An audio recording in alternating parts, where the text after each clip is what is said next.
جب ابراہیم علیہ السلام نے قوم کو توحید کی دعوت دی کہ پتھروں کے بنے ہوئے بتوں کو مت پوجو، یہ کچھ بھی نہیں ہے، ان کو تو تم اپنے ہاتھوں سے بناتے ہو، تم اس خدا سے ڈرتے نہیں ہو جس نے تمہیں پیدا کیا ہے، اس کا عذاب نہ تم پر آ جائے. تو قوم نے کیا کہا؟ قوم نے کہا کہ آپ کو ہم ہلاک کر دیں گے اور آپ کو ہم سے ڈر نہیں لگتا، یعنی پوری قوم سے آپ ٹکر لے رہے ہو. تو ابراہیم علیہ السلام نے کیا فرمایا؟ کیف اخاف ما اشرکتم ولا تخافون انکم اشرکتم باللہ، تم اللہ کے ساتھ ان بتوں کو شریک کر کے اللہ سے نہیں ڈر رہے ہیں بھائی جو تمہیں عذاب دے سکتا ہے، اور میں تم سے ڈرنا شروع کر دوں؟ ڈرنا تو پہلے تمہیں چاہیے نا، مجھے تو اس کے بعد ڈرنا چاہیے. تم اپنی برائی پر اتنے طاقتور ہو کہ تمہیں تو عذاب کا یقین ہونا چاہیے، اللہ مار دے گا، تمہیں ہلاک کر دے گا، دنیا میں نہیں تو آخرت میں. اس برائی پہ تم ایسا ماشاءاللہ تم اپنی طرف سے ایک اصطلاح میں کہہ رہا ہوں ایسا ڈٹ گئے اور مجھے مشورہ دے رہے ہو کہ میں لچک دکھاؤں. تو جب بھی بے دین لوگ آپ کو برائی میں گھسیٹیں تو آپ بولیں جتنا زور یہ گھسیٹنے میں لگائے گا نا میرا پلہ اس سے بھاری رہے گا، اتنا زور میں نہ جانے میں لگاؤں گا. کیا خیال ہے بھائی جان؟ غلط کہہ رہا ہوں تو بتا دو یار، اگلے ہفتے نہیں کروں گا بیان. ڈھیلا پن ہے دینداروں میں، یہ غلط ہے، پھر وہی کر جار بھی رہتے ہیں. ایکچولی وہ ہماری پھپھی تھیں، ابھی پرانی پھپھی تھی، ہو گئی تھی، ان کی بیٹی کی ایک ہی پھپھی رہ گئی ہے، ان کی ایک بچی کی شادی تھی. ایکچولی وہ ڈانس گانا تھا تو میں نظر نیچی کر کے بیٹھا ہوا تھا. تو اب دیکھیں نا رشتہ داری بھی اسلام میں ایکچولی یہ سب ٹوپی ڈرامے لے جا کے، او بھائی اللہ کا دین ہے، یہ اللہ کا قانون ہے، اس میں لچک نہیں ہے. دیکھو اللہ نے قانون آسان بنایا، لچکدار نہیں بنایا. قانون آسان بنایا، لچک نہیں رکھی. لچک اور آسان میں فرق بتاؤں کیا ہے؟ دیکھو اللہ نے کہا کہ کھڑے ہو کے نماز نہیں پڑھ سکتے تو کیسے پڑھ لو؟ بیٹھ کے نہیں پڑھ سکتے تو لیٹ کے. اب آپ نے کہا جب اتنی آسانیاں دی ہیں تو چلو آج نہیں پڑھو. بھائی نہ پڑھنے کا آپشن، پڑھنی تو پڑے گی. کھڑے ہو کے نہیں پڑھ سکتے، بیٹھ کے نہیں پڑھ سکتے، لیٹ کے میں پڑھوں گا ہی نہیں. کہ جب اتنی اللہ نے آسانیاں رکھ دی ہیں تو اس کا مطلب اللہ تعالیٰ کو نماز کی کوئی اتنی اہمیت نہیں ہے. اسلام تو ایک وسیع مذہب ہے، اسلام تو آسانیاں دے رہا ہے. جب کھڑے ہو کے نہیں پڑھ سکتے تو بیٹھ کے، تو اس کا مقصد تھا آسانی. تو اب مجھے پڑھنے میں ہی بڑی مشکل ہو کیونکہ لیٹ کے بھی وضو تو بہرحال کرنا پڑے گا نا. آج ہی کا مسئلہ ہے، کسی کو میں نے بتایا بھائی وضو تو کرنا پڑے گا. کیسے؟ میں نے کہا بھائی اپنے کسی خادم سے بولو بھائی تسلا لے کر آئے، وہاں پانی میں آپ کو وضو کرائے، لوٹا لے کے کسی بھی طریقے سے وضو کرائے، تو کرانا پڑے گا. اچھا پھر اسلام نے آسانی رکھی، وضو نہیں، پانی نہیں ہے تو کیا کرو؟ تیمم. لیکن پانی نہ ہو یا پانی نقصان دے رہا ہو، واقعی لوگ سردی میں نہاتے نہیں ہیں تو بھائی گرم پانی سے نہاؤ. تیمم جائز تھوڑی ہے آپ کے لیے. قرآن نے صاف کہا ہے پانی نہ ملے تو ہے، یہ تو آپ کے پاس تو پانی موجود ہے، چولہا بھی موجود ہے، گیزر موجود ہے، تو گرم پانی سے نہاؤ نا. گرم پانی سے کوئی بیمار نہیں ہوتا. لیکن لوگ سردی میں نہاتے نہیں ہیں. یار ایکچولی مجھے کھانسی ہو رہی ہے، الرجی ہو رہی ہے. تو الرجی ہو رہی ہے تو گرم پانی سے نہا لو بھائی، اس کے بعد کافی پی لو، چائے پی لو، یا کوئی پیناڈول تو چلو دوا میں آ جاتی ہے، ٹھیک ہے نا، کافی پی لو. لیکن نہیں جی وہ تیمم کر لیں گے بلا وجہ. تیمم جب جائز ہے جب پانی نہ ہو، یا پانی گرم پانی بھی اگر کسی کو نقصان دے رہا ہے، ڈاکٹر کہہ دے یا آپ کو غالب گمان ہو جائے کہ بھائی گرم پانی سے بھی میں مر جاؤں گا، پھر ٹھیک ہے تیمم پہ آ جاؤ. اب تیمم تو کرنا پڑے گا. اب آپ کہتے ہو یار پانی بھی نہیں ہے تو تیمم کے لیے اب میں ایکچولی کہاں جاؤں، وہ بچہ بھی کوئی نہیں ہے جو بالٹی میں مٹی لے کر آئے، تو آج بغیر تیمم کے پڑھ لو، ہو جائے گی نماز. جتنی آسانی اللہ نے پیدا کر دی وہ کر دی. اب اس میں لچک نہیں ہے، اس میں قانون مضبوط ہے. اور اہل حق کی علامت یہ ہوتی ہے کہ قانون آسان بناتے ہیں مگر اس میں آپشن نہیں ہوتا. جتنے آپشن اللہ نے دے دیے وہ تو ہے، تیسرا اپنی طرف سے نہیں ڈال سکتے آپ.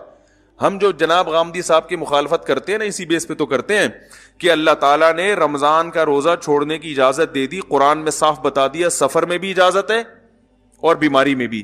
تیسری کوئی وجہ اللہ نے نہیں بتائی. آپ نے تیسری وجہ خود سے گڑھ لی کہ کل آپ کا اگر پیپر ہے اور تیاری کرنی ہے تو آپ پیپر کی تیاری کے لیے بھی رمضان کا روزہ چھوڑ سکتے ہیں. یہ آپ کا گڑھا ہوا مذہب ہے. اور دلیل یہ دی کہ سفر میں بھی ٹینشن ہوتی ہے، مشقت ہوتی ہے، تو مشقت تو اس میں بھی ہے، تو اسلام نے اجازت دی ہے. تو اس کا مطلب ہے کہ سفر میں اگر ٹینشن نہ ہو پھر آپ کو روزہ چھوڑنے کی اجازت نہ دیں اس کو. ہے بھائی ہر سفر میں ٹینشن تھوڑی ہوتی ہے. غریب آدمی کے لیے جہاز کا سفر وہ تو ٹینشن ختم کر دیتا ہے اس کی. ایک آدمی کو لیاری ندی سے اٹھا کے لائیں آپ جھونپڑی سے, اور آپ اس کو جہاز میں بٹھا دیں, وہ کہے گا ہاں زبردست سفر میں مزہ آ رہا ہے بھائی.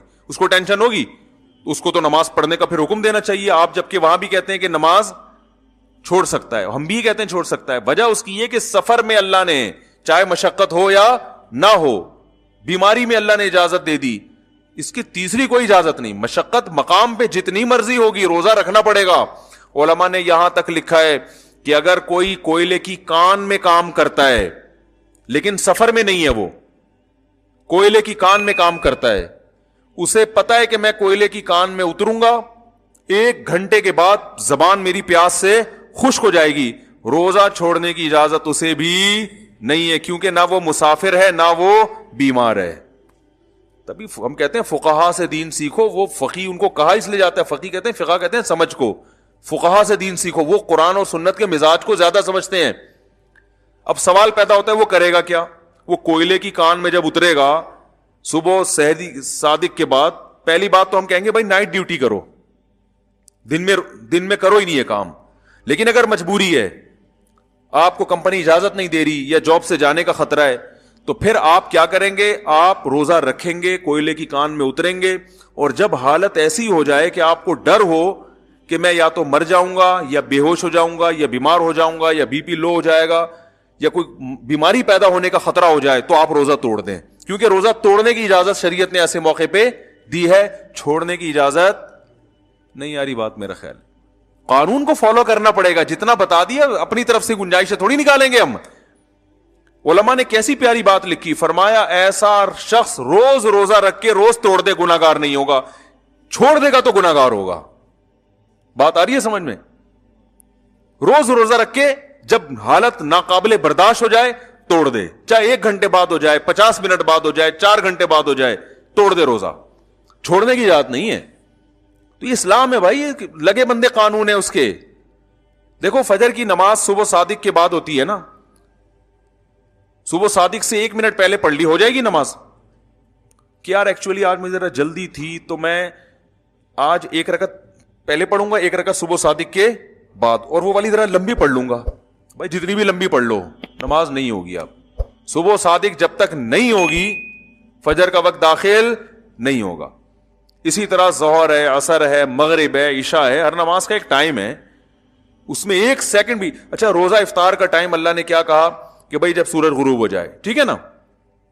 آپ نے کیا کیا کہ بھائی آپ کسی ایسے کنٹری میں تھے جہاں 18 گھنٹے کا روزہ تھا گرمی کا, آپ نے 18 گھنٹے کی گرمی برداشت کر کے روزہ رکھا, اور آپ نے کہا ابھی 1 سیکنڈ باقی ہے, چلو 1 سیکنڈ پہلے ہی کھا لیتا ہوں, جہاں میں نے اتنا, اللہ اس 1 سیکنڈ کی وجہ سے میرا روزہ برباد نہیں کرے گا. اور آپ نے قیاس یہ کیا کہ 1 کروڑ روپے مجھے کسی کے قرضہ دینا تھا, تو میں نے 99,90,999 روپے دے دیے, 1 روپیہ رہ گیا, تو کون سا وہ کوئی غصہ کرتا ہے؟ یار ایک تو سمجھانا بڑا مشکل کام ہے یار. بس یہ بات سمجھا کے میں بیان ختم کرتا ہوں. دیکھو ایک آدمی کو آپ نے 1 کروڑ روپے ادھار واپس کرنے تھے, وہ بیچارہ کنفیوز تھا, پتہ نہیں 1 کروڑ روپے میرے دے گا کہ نہیں دے گا, پتہ نہیں یار یہ میرے سب, وہ ہر وقت ڈرتا رہتا ہے نا.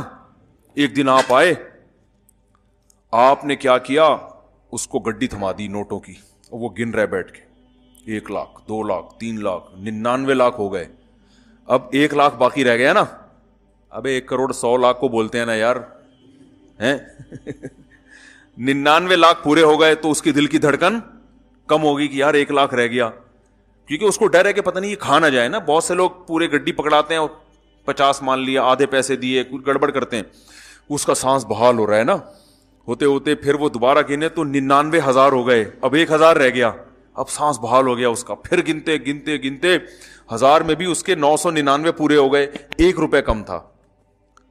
تو وہ غصہ کرے گا آپ پہ, بولے گا چل یار 1 کروڑ روپے 1 روپیہ چل چھوڑ. بلکہ آپ اگر کہو گے نا میں گھر سے لے کر آتا ہوں, کہہ رہے ہیں لانے کی ضرورت نہیں ہے یار, چھوڑ بھائی, ٹینشن میرے لیے بھی یہاں انتظار میں ٹینشن, تیرے لیے بھی ٹینشن, چھوڑ بھائی, بلکہ یہ 5 روپے اور لے لے میری طرف سے. ایسا ہی کرے گا نا. ارے کیا ہو گیا, ایسے ہی تو کرتے ہیں راشن والے. ہم جب راشن لیتے ہیں تو اتنے روپے بنے تو 50-60 روپے وہ چھوڑ دیتے ہیں اکثر, کہ چھوڑو یار, جہاں 10-20 ہزار میں 30 ہزار میں 50 روپے کیا, یہی ہوتا ہے نا. تو اب آپ نے کیا کیا, آپ نے یہی قیاس کیا کہ جی آپ تھے مثال کے طور پر ایسے کنٹری میں جہاں 18 گھنٹے کا روزہ تھا اور گرمی کا شدید روزہ, صبح صادق کے بعد آپ کی زبان خشک ہو گئی, آپ روزہ برداشت کر رہے ہو, اللہ کا قرضہ تھا 18 گھنٹے کا نا بھوکا رہنے کا, اب آپ نے 17 گھنٹے گزر گئے, آپ کہہ رہے ہو اللہ تو مجھ سے خوش ہو گیا, میں نے اتنی پیاس برداشت کی, اتنی بھوک برداشت کی, اور کلابازیاں کھا رہا ہوں میں, لیکن میں روزہ نہیں توڑ رہا, اور جا کے نہا کے اپنا روزہ گزارا کر رہا ہوں. اور لوگوں نے مشورہ دیا, کوئی کھجور لا کے رکھ رہا ہے, کوئی 12 بجے دوپہر کو کسی نے جناب کولڈ ڈرنک لا کے رکھ دیا, بے توڑ دے مر جائے گا, لیکن نہیں بھائی ہم اللہ کی خاطر روزہ رکھا ہے, ایک ایک گھنٹہ ٹینشن میں گزارا آپ نے, اللہ بھی خوش ہو رہا ہے آسمانوں پہ, واہ بھائی میرا بندہ آج تو نے کمال کر دیا. اب جناب ہوتے ہوتے ہوتے ہوتے 18 گھنٹے میں 17 گھنٹے پورے ہو گئے, 1 گھنٹہ رہ گیا. آپ نے, اب لوگ کہہ رہے ہیں بھائی 1 گھنٹہ بھی کم نہیں ہے, تو مر نہ جائے ہے بھائی, تو یہ پی لے وہ کر لے. نہیں بھائی, جہاں 17 گھنٹے تو 1 گھنٹہ اور برداشت. اب ہے بھی رمضان کا روزہ. اب آپ نے کیا کیا, 1 گھنٹے میں 1 منٹ 2 منٹ 3 منٹ, اب کتنے ہو گئے, 50 منٹ ہو گئے. اب کتنے رہ گئے, 10 منٹ. لوگ کہہ رہے ہیں یار 10, آپ کی حالت غیر ہو گئی نا, بی پی لو ہو گیا, اب آپ مرنے والے ہو گئے, عجیب سی کنڈیشن ہو گئی. لوگ کہہ رہے ہیں روزہ توڑ دے, آپ کہہ رہے ہیں نہیں اللہ کی خاطر, آپ کو پتا ہے میں مروں گا نہیں, نہ بیمار ہوں گا, یہ آپ کو اطمینان ہے. وہ تو کیونکہ بیماری کا خطرہ ہو پھر تو توڑنا جائز ہے نا, بس کمزوری ہو گئی بہت زیادہ جو روزہ میں ہوتی ہے, پڑے ہوئے ہیں آپ ویکنیس سے, کمزوری سے پڑے ہوئے ہیں. لوگ کہہ رہے ہیں پی لے, نہیں بھائی جہاں اتنا برداشت کیا ہے 1 منٹ اور, اب 1 منٹ میں 1 سیکنڈ 2 سیکنڈ 3 سیکنڈ 58 سیکنڈ ہوئے تھے. آپ نے کہا جہاں اتنا اللہ کے لیے میں نے برداشت کیا, اب 2 سیکنڈ رہ گئے, اب کھا لو. تو اب اللہ مجھے تھوڑی پکڑے گا, وہ بولے گا جہاں تو نے اتنے گھنٹے میرے لیے بھوک پیاس برداشت کی ہے تو 2 سیکنڈ میری طرف سے تجھے کیا ہیں بھائی, معاف, کھا لے. آپ نے کھا لیا, متزل العالیہ نے روزہ بالآخر کھا لیا. اور جیسے ہی وہ نوالا حلق میں اترا ہے, اترتے ہی سائرن بج گیا, اذان ہو گئی. کسی مفتی سے پوچھو گے نا پوری دنیا میں, وہ کہے گا روزہ بھی گیا تیل لینے, اور 60 روزے بطور سزا کے کفارہ, بولو بھائی رکھنا پڑے گا. 60 روزے توڑا کیوں, آپ کہیں گے بھائی توڑا کہاں ہے, 18 گھنٹے میں 17 گھنٹے 59 منٹ 59 سیکنڈ تک تو رکھ لیا نا. تو اللہ ایسا ظالم تھوڑی ہے کہ لوگ ایسی باتیں, اللہ تو غفور الرحیم ہے. اسلام تو ایک وسیع مذہب ہے, اسلام تو ایک پولائٹ مذہب ہے, پولائٹنس کی ترغیب دیتا ہے. اللہ تو رحمان, وہ تو اس کی رحمت کے 100 حصے ہیں, ان میں سے صرف 1 حصہ اس نے زمین پہ بھیجا ہے, 99 تو آخرت میں. تو آخرت میں بخشے گا نہیں, وہ کیا میں بخشے گا بشرطے کے 60 روزے رکھو, صحیح ہے نا, کفارے کے طور پہ. اور پھر بھی رمضان کا ثواب پھر بھی نہیں ملے گا, اس سے صرف گناہ معاف ہو جائے گا, اور یہ والا روزہ قیامت تک نہیں آتا, اور اس کی قضا بھی الگ سے رکھو. کسی بھی دنیا کے مفتی سے پوچھو گے وہ بولے گا بھائی روزہ ختم, نہیں اب نہیں روزہ ہو سکتا. آپ کہو گے یار وہی اچھا نکلا جس نے کم بخت سارا دن پراٹھے کھاتا رہے, روزہ جو چھوڑے گا نا روزہ رکھا ہی نہیں تھا, سارا دن بن کے کھاتا رہے, وہ مفتی سے پوچھے گا تو مفتی صاحب کہیں گے بھائی توبہ کرو, 1 روزہ قضا کر لو, توبہ کرو اور 1 روزہ. آپ کہیں گے یار وہ منتا رہا ہے سارا دن بیٹھ کے. اسلام کا مزاج سمجھ رہے ہو کیا ہے؟ آپ کہو گے یار وہ تو سارا دن منتا رہا ہے بیٹھ کے ہیں, اور مجھے بھی کھانے کی ترغیب دیتا رہا ہے, وہ صرف 1 روزہ رکھے گا قضا, اور میں کتنے 60. یہ تو ظلم ہے, یہ کیسا اسلام مذہب ہے؟ او بھائی اسلام یہی ہے, رکھنا نہ رکھنا بھی جرم ہے, رکھ کے توڑ دینا اس سے بڑا جرم ہے. تم نے رکھ کے توڑا ہے, اب کوئی پہلے منٹ میں توڑ دے یا آخری منٹ میں توڑ دے, اللہ کی نظر میں دونوں برابر کے مجرم ہیں. تو لا کو فالو کرنا پڑے گا, لا میں اپنی طرف سے چینجنگ نہیں ہو سکتی. سمجھ رہے کہ نہیں سمجھ رہے؟ ہاں اللہ نے یہ آسانی دے دی کہ بھائی اگر روزہ رکھنے میں تمہیں بیمار ہونے کا خطرہ ہے تو توڑ دو, مرنے کا خطرہ ہے تو توڑ دو, باقی پیاس ٹینشن یہ تو روزے کا حصہ ہے بھائی. اور پھر جیسے ہی غروب آفتاب ہو جلدی کھاؤ, پھر یہ بھی ترغیب دے دی اللہ نے, دیر نہیں کرو. پھر یہ بھی اللہ نے اپنی یعنی مخلوق پر رحم کیا نا کہ بھائی اور زیادہ ٹینشن میں نہ ہو, اب کھاؤ. تو اور پھر صبح صادق تک کھا سکتے ہو, یہ بھی اجازت دے دی, ورنہ اللہ لمٹ کھانے کی اجازت بھی دے, سارے دن روزہ رکھے تو 2 سموسے کے بعد تیسرے کی اجازت نہیں ہے, کھاؤ بھائی, کلوا مما رزقکم اللہ حلالا طیبا, کھاؤ. تو آسانی رکھی ہے میرے بھائی, لچک نہیں رکھی. سمجھ رہے کہ نہیں سمجھ رہے؟ تو لچک نہیں ہے, ناجائز ہے تو کیا ہے. ہاں کچھ چیزیں اللہ نے خود بتا دی کہ یہ اس کنڈیشن میں ناجائز ہیں, یہ والی کنڈیشن ہو تو ناجائز ہے ہی نہیں. یہ وہ تو اللہ نے بہت سے, اس لیے خود سے فنڈر گیری نہ شروع کر دیں, علماء سے پوچھ لیا کریں کہ اس مجبوری میں یہ والی چیز میرے لیے جائز ہے یا نہیں. بعض چیزیں اسلام نے خود بتا دی کہ وہ الاؤ نہیں ہے, لیکن فلاں مجبوری ہو تو وہ جائز ہیں. لیکن جن چیزوں کا اسلام نے کہہ دیا غلط ہے, جب سور کھانا غلط ہے نا, لیکن ایک کنڈیشن میں اللہ نے جا دی, مرنے لگو تو کھا سکتے ہو. اب کیا ہو رہا ہے, لوگ یورپ میں جاتے ہیں, وہاں ان کو حلال نہیں ملتا تو مشینی ذبیحہ کھا رہے ہوتے ہیں. ہم ان کو کہتے ہیں بھائی مشینی ذبیحہ تو جائز نہیں ہے, جو مشین سے ذبح ہو رہی ہے نا مرغیاں, اس پہ اللہ کا نام نہیں لیا جا رہا. انسان اللہ کا نام لے, مشین کے اللہ کے نام لینے سے حلال نہیں ہوگا. کہتے ہیں مجبوری ہے, اب کیا کریں, وہ چکن جو ہے ہمیں یورپ میں کہیں ایسے حلال ملتی نہیں. اس طرح کی نا اسٹائل بھی چینج ہو جاتا ہے ایک دم, چکن اصل میں حلال ملتی نہیں ہے. تو بھائی چکن کھانا مجبوری ہے ہی نہیں اسلام میں, اس کو اللہ نے مجبوری, آپ کی اپنی مجبوریاں, تو پھر تو میرے بھائی پیزا کھانا بھی بہت سے لوگوں کی مجبوری ہے. کتنے لوگ ہیں ہفتے میں پیزا نہ ملے مر جائیں وہ ٹینشن سے, حقیقت ہے نا. وہ پیزے کھا کھا کے خود گول ہو چکے ہیں, پیزا بن چکے ہیں. تو آپ کی اپنی پیدا کردہ مجبوری ہے.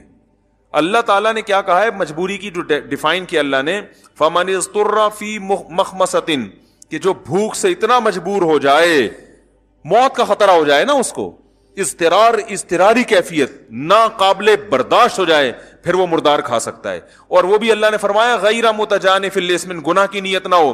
اور اس میں بھی اللہ نے فرمایا کہ اعتدال سے نہ ہو. اتنی بوٹیاں کھا سکتے ہیں مردار کی کہ آپ کی کمر سیدھی ہو جائے, جان بچ جائے. آپ نے اس کے کباب کوفتے بنا کے مننا شروع کر دی, اوپر سے کولڈ ڈرنک پی رہے ہیں. تو جو حرام کھا رہے ہیں یورپ میں, امریکہ میں, یو کے میں, حرام گوشت کھا رہے ہیں اور کہہ رہے ہیں مجبوری ہے کہ چکن اصل میں ملتی نہیں حلال, تو وہ بھی 2-4 بوٹیاں تھوڑی کھاتے ہیں, پورے قورمے بنا رہے ہیں, اس کے بریانی بنا رہے ہیں, طبیعت سے روسٹ کر کر کے کھا رہے ہیں. کہہ رہے ہیں مجبوری میں ہم کیا کر رہے ہیں, حرام کھا رہے ہیں. تو یہ مجبوری نہیں ہے. جب تک روٹی مل رہی ہے, گندم مل رہی ہے, پیٹ میں جا رہی ہے, کوئی بھی ایسی چیز جو پیٹ بھرنے کے لیے کافی ہو, تو آپ حرام کی طرف نہیں جا سکتے. ہاں اللہ نے خود اجازت دے دی, مرنے لگو تو کھا سکتے ہو, تو وہ پھر آپ کے لیے حرام رہتا نہیں ہے, وہ حلال ہو جاتا ہے. تو اگر کوئی مس گیدرنگ میں, شادی میں آپ نہیں جائے اور جان سے مارنے کا خطرہ ہو, کیا آپ کو رشتہ دار گولی مار دیں گے, پھر آپ جائیں بھائی, جان بچانا ہے پہلے کیا ہے. یا جان سے مارنے کا خطرہ تو نہ ہو, ہاتھ پاؤں توڑ دیں گے آپ کے, ابا آپ کے مار مار کے ہاتھ توڑ دے گا آپ کے, تو ہاتھ بچانے کے لیے آپ شادی میں جا سکتے ہیں. یا ہاتھ پاؤں تو نہیں ٹوٹیں گے, اتنا زیادہ ماریں گے کہ ادھموا کر دیں گے مار مار کے, تو بھی آپ جا سکتے ہو. ٹھیک ہے نا. ایسی اگر کوئی کنڈیشن نہیں ہے تو پھر یہ جو ہے نا کہ ایکچولی وہ ناراض ہو جائے گا فلانا, تو اس ناراضی کو شریعت نے مجبوری نہیں سمجھا. اس میں جو ناراض ہو رہا ہے وہ غلط کر رہا ہے. قطع رحمی کا, رشتہ داری توڑنے کا گناہ اس کو ہوگا جو اپنی محفل میں گناہ کر کے آپ کو ناراض کر رہا ہے. سمجھ رہے کہ نہیں سمجھ رہے؟ دیکھو ایک بات سنو, اللہ نہ کرے میں ان سے پیسے لے کے کھا جاؤں, اللہ نہ کرے, اور یہ میرے بالفرض سگے بھائی ہوں. اب کیا ہوا, ہم دونوں میں دشمنی پیدا ہو گئی, تو اس دشمنی کا گناہ ان کو ہوگا. قیامت میں اللہ ان سے پوچھے گا تم نے رشتہ داری توڑی, اللہ یہ کہیں گے اللہ میں نے تھوڑی توڑی ہے, توڑی تو اس نے جس نے میرے سے پیسے چھینے ہیں. تو ہمارے ہاں جو بھی ناراض ہوگا نا, سب اسی پہ ڈال دیتے ہیں کہ یہ رشتہ داری توڑ رہا ہے. بھائی توڑنے میں یہ دیکھو, توڑنے کا ذریعہ کون بن رہا ہے. ذریعہ وہ بن رہا ہے جو گناہ کر کے اپنے ان رشتہ داروں کو محفل میں آنے سے روک رہا ہے جو رشتہ دار اس گناہ میں شرکت قبول نہیں کرنا چاہتے, جو رشتہ دار اس گناہ میں شرکت نہیں کرنا چاہتے. تو اس لیے لچک نہ دکھایا کریں, جتنی لچک اللہ اس کے رسول نے دے دی ہے بس وہ ہمارے لیے کافی ہے. اس سے زیادہ شریعت کو تبدیل کرنے کی ضرورت نہیں ہے, اس پہ مضبوطی دکھانی پڑے گی. اللہ عمل کی توفیق عطا فرمائے. تو یہ آیت جو ہے نا, ان ربک هو اعلم بمن ضل عن سبیلہ, اللہ کو پتا ہے کون اس کے راستے سے ہٹ گیا, کون سیدھے راستے پر ہے. تو معاشرہ اگر مخالفت بھی کرتا ہے کرنے دے بھائی, آخرت میں انشاءاللہ اللہ ایسے لوگوں کو الگ سے بلائے گا کہ تم نے میری خاطر مخلوق کو ناراض کیا. تو آج یقیناً اللہ اس کا بہترین بدلہ دے گا، کیونکہ اللہ بھی یہ چیز دیکھ رہا ہے. اللہ کا نام ہے شکور. شکور کہتے ہیں تھوڑے پہ بہت زیادہ دینے والا. ابراہیم علیہ السلام کو جو اللہ نے اتنا نوازا نا، وہ اس لیے تو کہ کلچر کے خلاف چلے تھے. جو کلچر کی غلط چیزیں تھیں ان کو ابراہیم علیہ السلام نے فالو نہیں کیا، اگینسٹ چلے کلچر کے. تو کلچر کی مخالفت میں بڑا ثواب ہے، ہاں بشرطے کہ کلچر غلط چیز پہ جا رہا ہو. کلچر میں ساری چیزیں غلط نہیں ہوتی ہیں، کچھ چیزیں صحیح بھی ہوتی ہیں. بعض لوگ زیادہ فنٹر بننے میں ہر چیز میں مخالفت شروع کر دیتے ہیں. نہیں یاری میرا خیال بات، ہر چیز میں مخالفت نہیں کر رہی. کلچر کی جو چیزیں ٹھیک ہیں، بلکہ جو اچھی ہیں ان میں تو کلچر کو فالو کرنا چاہیے نا. تو ہمارے کلچر میں بھی کچھ چیزیں اچھی بھی ہیں، کچھ بری بھی ہیں. تو جو اچھی چیزیں ان کو اور پروموٹ کرنا چاہیے، جو بری چیزیں اس میں کلچر کا ساتھ نہیں دے سکتے.